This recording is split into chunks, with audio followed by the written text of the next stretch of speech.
Assalamualaikum warahmatullahi wabarakatuh. Salam sejahtera bagi kita sekalian. Kembali lagi bersama saya Rina Saada di acara Talk Show Pemuda Tani HKTI bersama Kementerian Lingkungan Hidup dan Kehutanan. Kali ini kami sudah ditemani oleh bapak-bapak yang sudah hadir dari Kementerian Lingkungan Hidup dan Kehutanan. Sudah ada Kepala Badan Penelitian Pengembangan dan Inovasi, Dr. Insinyur Agus Yusianto MSc, dan juga Insinyur Misran, Sesdirjen Pengelolaan Hutan Produksi Lestari, dan narasumber kita yang ketiga yaitu Sekretaris Direktorat Jenderal Perhutanan Sosial dan Kemitraan Lingkungan Hidup, Dr. Insinyur Api Karyana MSc. Tema kita kali ini mengenai masa depan pangan nasional. Kalau berbicara masa depan pangan nasional, maka tidak akan terlepas dari yang namanya pertanian, apalagi Indonesia merupakan negara agraris yang mana mayoritas penduduknya adalah petani. Dan sekarang kita akan berdiskusi, Pak, mengenai masa depan pangan nasional, strategi apa saja yang sudah dilakukan oleh KLHK dalam hal peningkatan pangan tentunya dari berbagai sektor ini. Saya akan mulai dari Pak Insinyur Agus Yustianto. Bagaimana sih Pak konsep yang diterapkan oleh Direktorat Bapak dalam hal pengembangan peningkatan pangan ini? Apakah melalui program-program ataukah mengenai kebijakan-kebijakan yang memang sudah dilaksanakan? Silakan Pak. Ya, terima kasih. Assalamualaikum warahmatullahi wabarakatuh. Selamat pagi dan salam sejahtera untuk kita semua.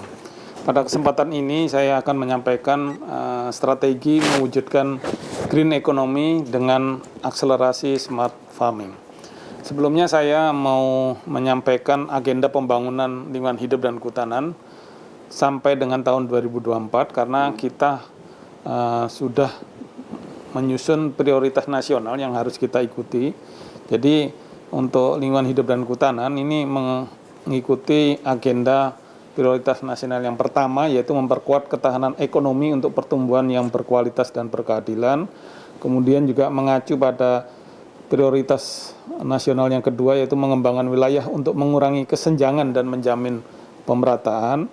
Kemudian juga prioritas nasional yang ketiga meningkatkan SDM berkualitas dan berdaya saing. Dan yang terakhir prioritas yang keenam membangun lingkungan hidup, meningkatkan ketahanan bencana dan perubahan iklim.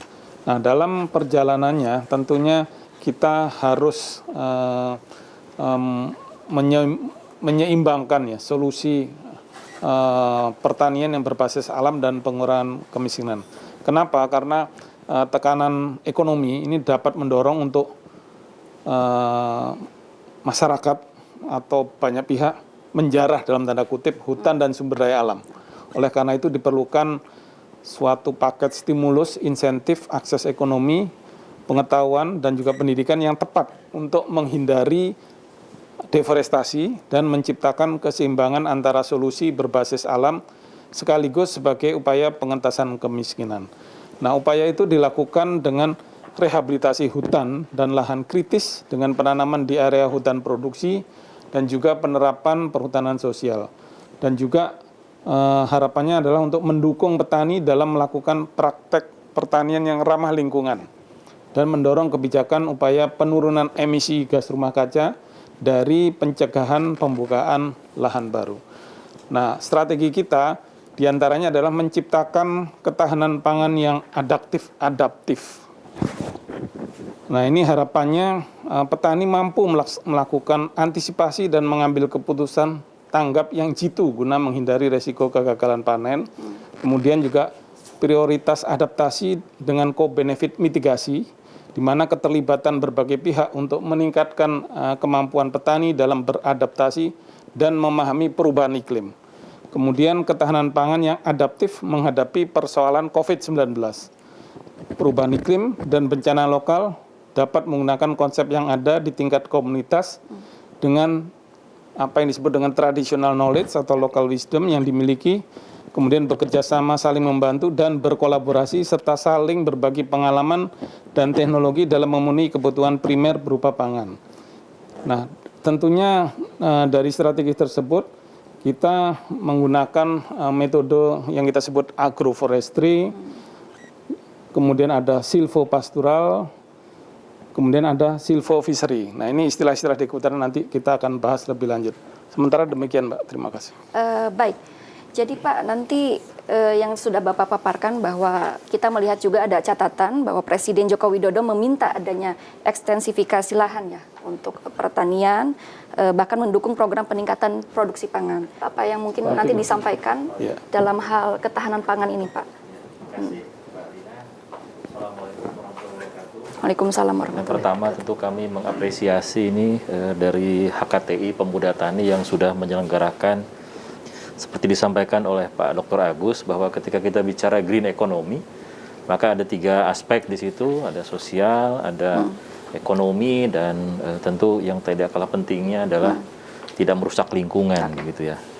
3 aspek ini sebenarnya sudah diulas oleh beliau dan dalam konteks pembangunan strategis Kementerian LHK sampai ke setiap eselon 1. Nah, dalam konteks pembangunan pangan yang tadi disampaikan oleh Mbak Rina, maka memang Ibu Menteri LHK sudah memberikan arahan-arahan kebijakan terkait dengan ketahanan pangan yang disampaikan oleh Ibu Menteri adalah terkait dengan ketersediaan lahannya. Nah, ketersediaan lahannya ini sebenarnya sudah ada Permen LHK yang mengatur tentang penyediaan lahan untuk pertanian. Kita ada namanya Permen LHK 81 Ajale. Kemudian yang booming seperti disampaikan Ibu Rina tadi adalah terkait dengan kebijakan perhutanan sosial. Karena ini memang selaras dengan kebijakan yang terhormat Bapak Presiden untuk bagaimana agar masyarakat mendapatkan akses ke lahan sehingga bisa memanfaatkan lahannya untuk kesejahteraannya sekaligus juga untuk mendukung ketahanan pangan. Ada 12,7 juta hektar yang sudah dialokasikan untuk kegiatan program perhutanan sosial yang memanfaatkan lahan itu dengan pola-pola warna tani sesuai dengan kearifan lokal masing-masing. Dan saat ini dari 12,7 sudah mencapai 4,435 juta hektar. Dan ini tersebar di seluruh Indonesia kecuali DKI, ya, kecuali DKI. Nah, dari kegiatan perhutanan sosial ini sudah banyak yang kelembagaannya sudah terjadi. Jadi kelembagaan yang diinginkan dari perhutanan sosial itu adalah bagaimana membuat kelompok usaha perhutanan sosial. Nah, saat ini sudah lebih dari 7.000 kelompok usaha perhutanan sosial yang salah satunya atau mungkin paling banyak adalah terkait dengan bagaimana meningkatkan ketahanan. Jadi sudah inline banget begitu ya. Sudah sangat inline ya. Sudah pas banget. Kemudian tentu tak kalah pentingnya adalah terkait dengan bagaimana meningkatkan kesadaran masyarakat, bagaimana misalnya ramah terhadap lingkungan sehingga tidak menggunakan pestisida misalnya untuk mengembangkan pertanian. Kemudian yang tak kalah pentingnya sebenarnya di kami ada yang namanya pembinaan generasi lingkungan. Yang salah satunya adalah membangun bagaimana agar tercipta petani-petani muda ya oleh Ibu Menteri LHK. Baik, terima kasih Pak. Lalu kembali kepada Pak Misran. Kita melihat bahwa selalu ada gap ya di masyarakat kita ini, ada yang pro lingkungan dan ada yang pro ekonomi. Nah, dari sisi Bapak sendiri, Kementerian Bapak sendiri, bagaimana cara menyikapinya itu? Terima kasih Mbak Dina. Jadi teman-teman HKTI yang kami hormati dan muliakan, terima kasih atas kesempatannya. Jadi yang pertama kami sampaikan dulu strategi dari Tuhan itu sendiri. Jadi karena ada seperti yang tadi sampaikan Mbak Rina. Yang penting mungkin yang kami sampaikan ini dari itu sendiri. Yang pertama adalah mengumpulkan penyangga lingkungan. Jadi tidak bisa dipungkiri banyak tanggung yang ada dan yang kedua juga sumber plasma hutan yang ini juga harus kita jaga keberadaannya. Juga yang ketiga adalah merupakan komponen penting dari perubahan iklim yang kita rasakan saat ini. Dan yang keempat juga penting dalam siklus tata air. Dan sebagainya ada kaitannya dengan ini. Yang keempat juga usaha berbantu dalam konservasi dan kesuburan tanah. Tetapi yang keempat, yang berikutnya juga hutan sebaik-baiknya dia sumber ruang. Jadi terkait dengan sumber ruang inilah yang akan kita bicarakan di kesempatan itu. Jadi terkait dengan sumber ruang ini memang kan punya fungsi. Fungsi yang pertama bagaimana masyarakat. Disampaikan Pak Abe sama Pak Dr. Agus tadi sudah disampaikan, juga ada terkait dengan untuk mengatasi kemiskinan, juga ada program-program terkait dengan khususnya pada kelompok petani yang ada di sekitar kawasan tahu bagaimana hutan itu harapan kita adalah bisa menjaga dari kemiskinan masyarakat sekitar kawasan hutan. Upaya-upaya yang kita lakukan. Tapi yang kedua juga kita punya fungsi berupa ekonomi nasional. Yang pertama yang saya sampaikan juga investasi dan ekspor. Kita tahu bersama bahwa ekspor dari hutan itu sampai sekarang tercatat sekitar 11 miliar dolar. Dan ini merupakan pendapatan negara yang kemarin kita juga kita tinggalkan. Jadi terkait dengan ini memang ada dua sisi yang harusnya juga. Tapi karena juga harusnya juga terkait dengan jadi tadi pengaduan tata ruang untuk perhutanan sosial sudah kita atur, pengaduan juga untuk katakan politik manajemen juga sudah kita atur. Harapan kita nanti ke depan juga ada sinergi yang masyarakat dengan dunia usaha juga ada pendidikan. Yang kedua juga kami sampaikan terkait undang-undang cipta kerja, undang-undang cipta kerja yang sudah diterbitkan pada 2020. Ini memang sangat erat katanya dengan masyarakat. Kalau kita sampaikan, kalau dulu namanya izin sektor kabupaten kota sudah izin, ke depan itu hanya ada satu izin, perizinan berusaha. Dan artian itu nanti ada multi bisnis.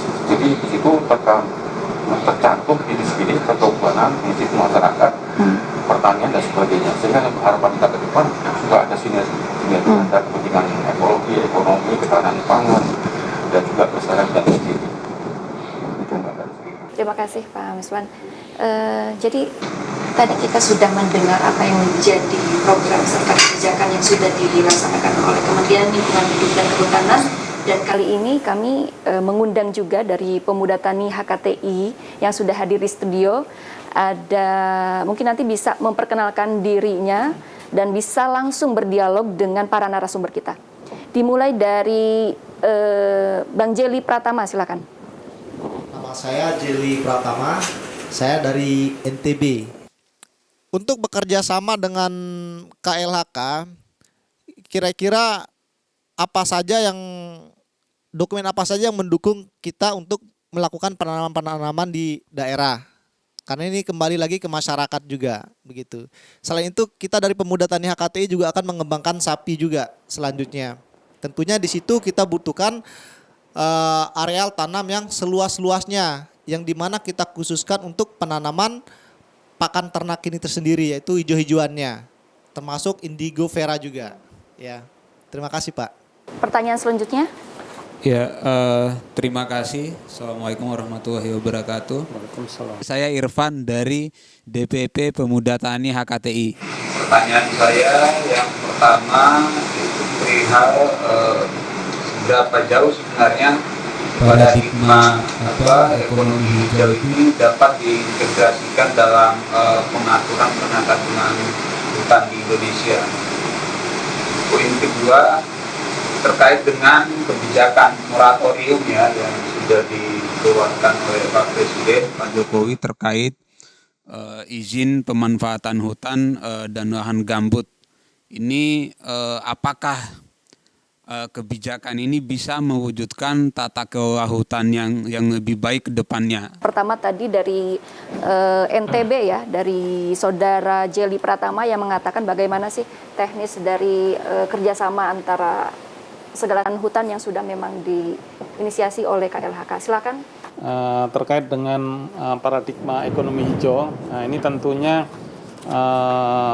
ekonomi hijau ini dimaksudkan untuk mempercepat transisi menuju ekonomi rendah karbon yang kemudian juga meningkatkan bauran penggunaan energi bersih. Selain itu juga mendorong mobilitas perilaku yang bersih dan sehat, kemudian mendorong transformasi infrastruktur dan bangunan rendah karbon. Selanjutnya mendukung transisi investasi sektor industri yang rendah karbon dan investasi dalam penanggulangan perubahan iklim berbasis alami. Nah, kalau terkait dengan integrasi untuk mendorong ekonomi rendah karbon, hemat sumber daya dan menciptakan lapangan kerja yang lebih baik. Nah, ini selaras dengan program pemerintah.